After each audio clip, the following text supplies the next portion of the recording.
one and only legendary Donald Tardy. How are you doing, sir, tonight? I'm doing very well. How are you doing? I'm doing great. Good. Good to see you. Honor sitting next to you here. So I want to kick off this interview with one basic, simple question. Yeah. How the fuck do you sound the same after all these years? I don't know, man. You know, we're growing old, but it doesn't show on stage, and we still play the same gear, and we still have the same beliefs on keeping the same sound, and I think that's how we're doing this at this point. Okay. This was also Obituary's first release with two new members, I believe Terry and Kenny. Yeah. Did bringing new members also influence the way you already compose and record songs? Yeah, I mean, it just brought a positive approach in the studio. You know, I don't think band members really ever have a good time in the studio. It's just always a stressful environment, and you never truly enjoy it. I didn't, especially when I was younger.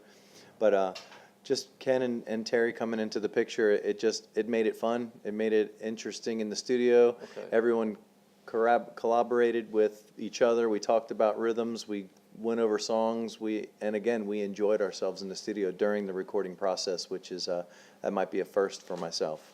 So it was a great experience.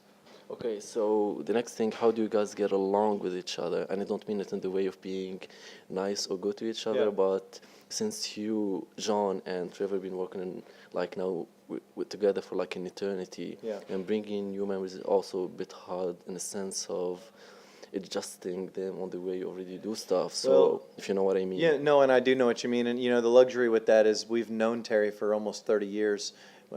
He was in the Tampa scene as long as we were. We literally, Trevor and I went to school with his sister back in the day when we were young. So we've always been around each other. So that was an easy blend with Terry, and again, we were friends for nearly 3 decades. So that was an easy one. And Ken, I've known Ken for a long time. He also has been in the Tampa metal scene for a long time. He played guitar with me when I was in Andrew WK. We were in Andrew WK together. So it was an easy blend because we knew each other for years. And they're just both super cool dudes and positive attitudes. And we're right now, this band's a real tight knit, and we're best of friends.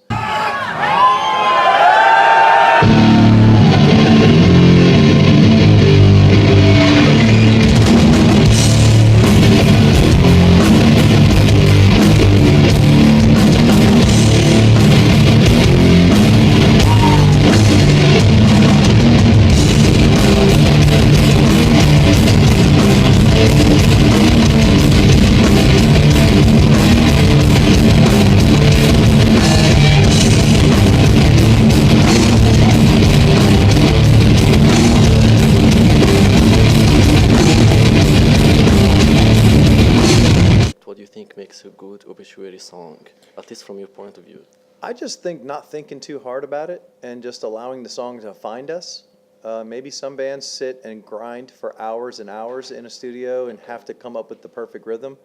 With us, we just kind of get in the room and we jam, and within the first 15 minutes or so, if something happens, perfect. If not, there's always tomorrow. So we don't think too hard. We don't try too hard. We know the song will find us. And with this new album, it took us nearly 4 years to write it and be prepared to record it. So it was a long process that we enjoyed. We allowed each song to just find its way into our minds. And again, we don't try too hard as Obituary. We keep it simple, and we just write music that we believe is what we like. And I think if we like it, I think our fans are going to love it. Okay. I want to take you also back to the early days when you guys started jamming together. The term death metal didn't have as much value as it does right now. So the question would be, did you guys start from the beginning as a death metal band, or did you just jam to random stuff? Yeah, you know, death metal wasn't even a word, I don't think, in 1985 when we were trying to write music. It was metal and influenced by Metallica, and, you know, there was thrash, there was Slayer. But mainly for us, it was Florida bands. It was Sabotage that showed us the way, and watching them practice and riding my bicycle to go watch Nasty Savage. So it was just metal that influenced us. And then somehow we just kind of changed, and we started getting heavier. My brother found his voice, and immediately we made a change. And we didn't, you know, think about change. We went with what we're good at, and we started finding our niche. and death metal kind of was born in that time in the 85, 86, 87. Okay. Did you already have musical background before starting with the band?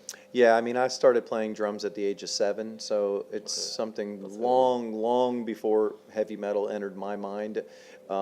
I was already learning how to play drums and was in elementary school and throughout middle school. I was in the orchestra and I was in the marching band, and so I was always playing drums from when I can remember.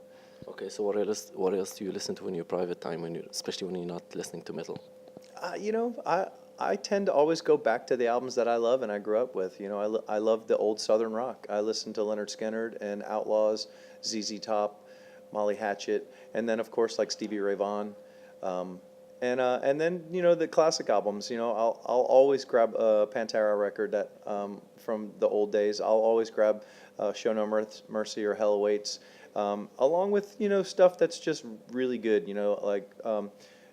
Back when Lane Staley was still alive, you know, some of those Alice in Chains albums are still my favorite. I think it's some of the best songwriting of our generation, and it's still music that that I really love. So thank you so much for sitting with me today. I'm looking later for your show. Awesome. Great. See you. Great, man. See you tonight.